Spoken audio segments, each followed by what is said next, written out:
Hi, everyone. Arena 9, and thank you for joining us. President Trump is on his way back to Washington after spending the night at his golf resort in Ireland. He has a lot to deal with when he gets back. The White House plans to move forward with tariffs on Mexico. In an interview with Fox News last night, the president defended his proposed tariffs and said Republicans should support them. Tariffs are a beautiful thing. It's a beautiful word if you know how to use them properly. Republicans should love what I'm doing because I view tariffs in two phases. Number one, it's great to negotiate with because people don't want to be tariffed for coming into the United States. They don't want that. And number two, frankly, if they go in, you make a fortune because all the companies are going to move back into the country. But in a tweet earlier, the president said that there is a good chance the U.S. will make a deal with Mexico. Top White House economist Kevin Hassett told reporters this morning he expects the president to make a decision after he arrives back at the White House. And Vice President Mike Pence's chief of staff, Mark Short, said the president could cancel the tariffs at any time over the weekend. Mr. Trump wants to put a 5% tariff on all Mexican imports starting Monday. He said the percentage would gradually increase to 25% until, quote, the illegal immigration problem is remedied. Well, now Mexican officials are at the State Department trying to make progress on tariff talks. In a last-minute push to avoid tariffs, the Mexican government is proposing to overhaul its asylum rules.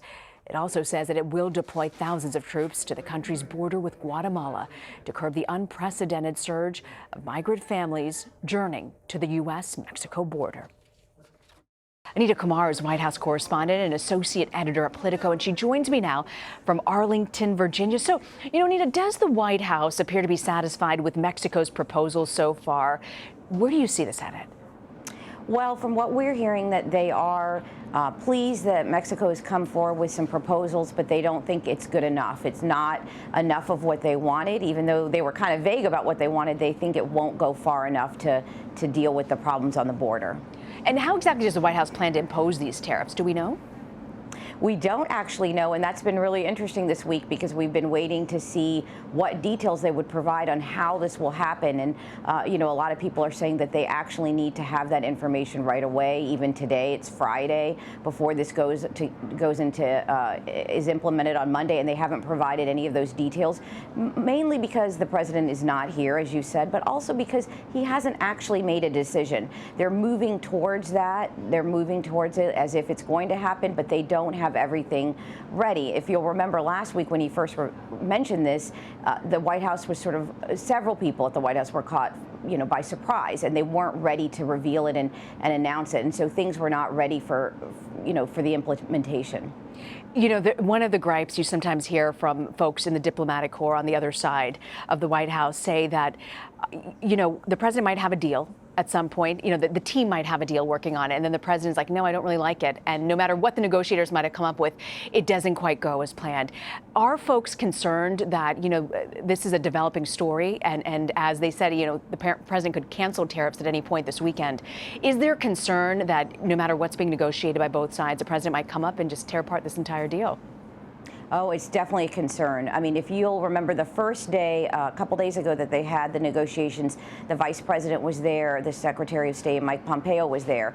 But the last 2 days, today and yesterday, have been staff level only. And while staff is usually the people that sort of deal with all the very specific details of a deal, they know that unless one of those higher up people are involved, that it's, they don't have a deal, right? So they've been keeping the Secretary of State informed, the vice president, but until the president returns this afternoon and has this weekend to talk to the vice president, the Secretary of State, and other people at the White House, there really is no deal. Senate Majority Leader Mitch McConnell has always, for the most part, had the president's back largely, but he's expressed some skepticism over this plan earlier this week. Here's what he told CBS News chief congressional correspondent Nancy Cortez. If the president does impose the tariffs next week, will you try to block those tariffs? Well, what I'm telling you is we're hoping that doesn't happen. And we appreciated the opportunity. We spent almost our entire lunch talking to representatives from the White House about this issue. I know the Mexican delegation is here. Apparently, these talks are going well. And I think our hope is that the tariffs will be avoided. So is the White House concerned that Senate Republicans could block these tariffs?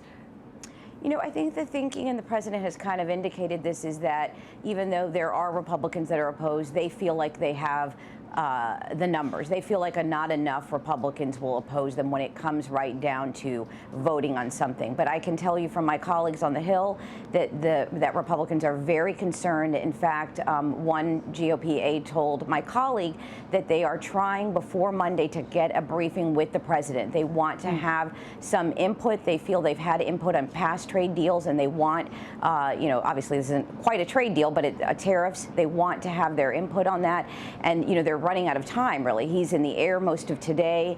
They've got tonight and over the weekend, so they are trying to do that. They were very concerned by what Sarah Sanders said earlier today to reporters on Air Force One, where she said we're proceeding as this is going to happen on Monday. So let's say it does. The tariffs do go into effect Monday. How exactly do you think that might impact the new trade agreement that President Trump is pushing for with the U.S., Mexico, and Canada?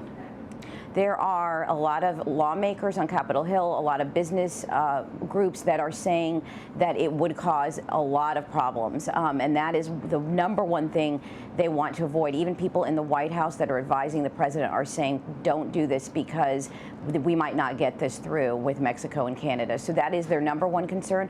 Obviously, the other concern is just what happens to the U.S. economy, which is doing pretty well. It's something that the president's very proud of, that he talks about, takes credit for, will be campaigning on for his reelection. So that's a major concern also for people that support him.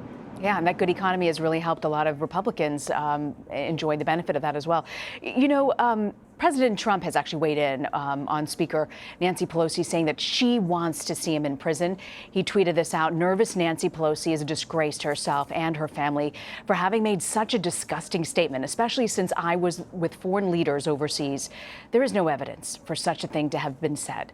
Nervous Nancy and Dems are getting zero work done in Congress. We've got to note that while the president was in Normandy, he did call Pelosi a disaster. You keep hearing this back and forth between the two. What do you expect? Is this what the foreseeable future will be with these two leaders who have a great deal of clout? Yes, I mean, the comments from both of them were very strong. Nancy Pelosi's comments were in a closed-door meeting that actually Politico wrote about. The president was reacting to that. He reacted to that last night in his interview with Fox News. That was actually obviously overseas. People were really taken aback at that he had done that overseas on D-Day, on the anniversary, and that he had been so strong. But I think it's just it's already clear that they haven't been working together the last few weeks. For a brief moment, it looked like they might actually try to get a deal on infrastructure, but the war of words has gotten so much worse in the last few weeks, it's very unlikely they're going to do anything. The president mentioned in his tweet that he wants them to work on certain things. He did mention infrastructure. Both sides, Democrats and Republicans, the White House and Congress need each other to get anything passed, and it just doesn't look like they're going to sit down and even talk about it. Anita Kumar, thank you very much for joining us, Anita. Sure. Thanks.